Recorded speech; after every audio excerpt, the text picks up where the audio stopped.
Doctor साहब, uniform civil code पर लेके जो है गहमा गहमी मची हुई है, ठीक है। जी। उत्तराखंड सरकार एक बिल लेके आई है, ठीक है। उसमें जो है तरह तरह के दावे, तरह तरह की चीज़ें कही जा रही हैं।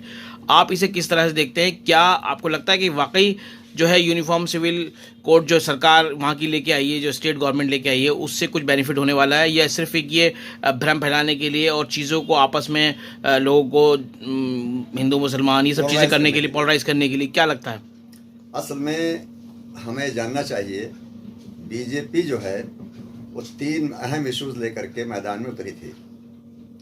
उसमें एक था बाबरी मस्जिद राम जन्मभूमि का मामला, दूसरा था दफ़ा 370 और तीसरा था एक्सा सिविल कोड।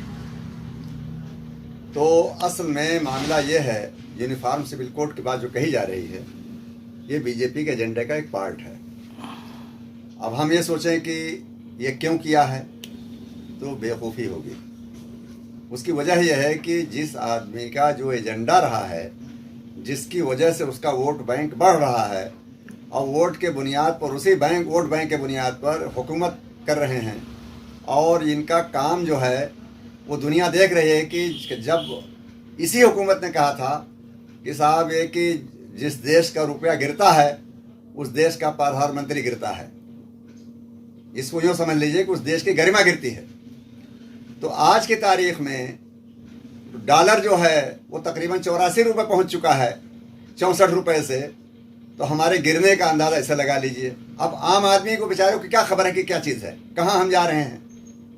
आज जो है हम भूटान के मुकाबले पहुँच चुके हैं अपनी इकोनॉमी के लिहाज से। ये कितने शर्म की बात है। भारत इतना विशाल देश है, इतना महान देश है, भारत में सब चीज़ें मौजूद हैं, उसके बाद भी हम चाइना का मुकाबला क्यों नहीं कर सकते। चाइना जैसे मुल्क को तो हमारे घुटनों पर आ जाना चाहिए, लेकिन नहीं। इस हुकूमत के समझ में सिर्फ इतनी बात आ गई है बीजेपी के कि जो 3 इश्यूज हम लेकर चले थे, इसको हम हिंदू मुस्लिम के मुकाबले में कैश कर लेंगे, और मुकाबला जो हो जाएगा 80-20 का होगा।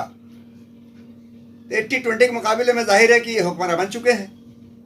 तो ऐसी चीज़ें जो भी हैं जिससे कि मतलब पब्लिक में उन्माद पैदा हो और उनको पोलराइज करना आसान हो बगैर किसी मशक्क़त के, तो वो काम बीजेपी कर रही है। इसमें किसी हैरानी की बात नहीं है। बस डॉक्टर साहब, उसमें ये भी कहा जा रहा है, यूसीसी का जो प्रस्ताव रखा गया है, जो चीज़ लेके आए हैं, उसमें कहा जा रहा है कि जो महिलाओं के हुकूक की बात हो रही है, तरह तरह की चीज़ हो रही है। तो ऐसी चीज़ें क्या क्या आपको नहीं लगता कि इस्लाम में ये सारी चीज़ें पहले से सब चीज़ें मौजूद हैं?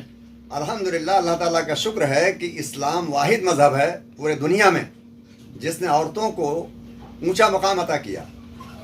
हज़रत आयशा सिद्दीक़ा रज़ी अल्लाह ताला अन्हा हुज़ूर पाक सल्लल्लाहु अलैहि वसल्लम के हमसफ़र होती हैं।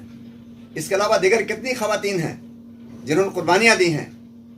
और इस देश में ही बेगम हज़रत महल, बी अम्मा रामपुर की, और गैर मुस्लिमों में भी मान लीजिए रानी लक्ष्मीबाई वगैरह वगैरह।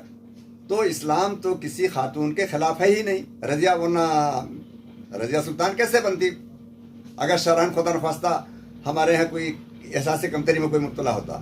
तो इस्लाम ने सब कुछ पहले ही ख़वातीन को दे दिया है, और कहीं से भी औरतों को कमतर नहीं समझा जाता। ये इस्लाम की सबसे बड़ी खूबी है। मसावात का, छोटे बड़े का, काले गोरे का, अरबी अजमी का, देश विदेश का कोई मतलब नहीं। इंसानियत पहले। इस्लाम का मतलब इंसानियत, अमन और शांति। अब ये जो लोग इसके खिलाफ काम करते हैं, चाहे मुसलमान करे चाहे दूसरा करे, वो गलत काम कर रहा है। यूसीसी के बहाने जो है लिव इन को भी एक तरीके से मान्यता दी जा रही है कि उसका रजिस्ट्रेशन होगा, ये सब होगा। कहीं ना कहीं इस तरह की जो खामियों वाली चीज़ें हैं। जो सबसे बड़ी बात यह है, इस्लाम के खिलाफ एक प्रोपेगेंडा तैयार करना है। जैसे योगी सरकार ने अभी कुछ दिन पहले हलाल को लेकर के बदमाशी किया, जबकि दुनिया जानती है कि एक आम आदमी भी जानता है, सड़क छाप आदमी जानता है कि हरामकारी क्या है, हलाल क्या है। दुनिया गाली देती है कि अबे तू हरामखोर हो गया है। तो ऐसे ही एक जो हराम काम है उसको फ़रोग़ दिया जा रहा है, उसको बढ़ावा दिया जा रहा है, और जो जायज़ तरीक़ा है निकाह करना उसको रखने डाले जा रहे हैं। तो जाहिर है इस हुकूमत के मंशा सिर्फ यही है कि पब्लिक को उलझाए रखो और वोट अपना हासिल करो। वोट बैंक है बस। इनका कोई ऐसा मकसद नहीं है जो जनहित में काम कर रहे हों।